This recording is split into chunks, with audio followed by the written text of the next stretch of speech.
Welcome to Burlap Teachers. Enjoy the video. You start by removing the rear wheel and positioning it so you can work comfortably. This saves time and prevents grease on your bike. Once done, lock the wheel in a stand or hold it firmly and fit the chain whip onto a large sprocket to prevent rotation.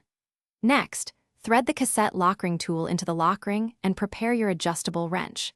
Make sure to angle yourself so you can apply steady, controlled force. This helps avoid stripping splines. You hold the chain whip tight to stop the cassette from turning, because the lock ring will otherwise just spin. Then, turn the lock ring tool counterclockwise with firm, measured force until the ring backs out. Sometimes a quick controlled smack helps if it's seized. Once the lock ring is off, slide each cog and spacer straight off the freehub body, making note of their order and any thin spacers. Store parts on a clean rag in sequence so reassembly is error-free. You begin by cleaning and lightly greasing the freehub splines to ease installation and prevent corrosion. Then align the cassette's wide spline and slide each sprocket and spacer on in the correct order.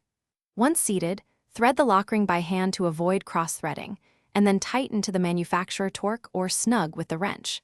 After reinstalling the wheel, make sure to check and fine-tune derailleur indexing and run through all gears slowly. If the cassette skips,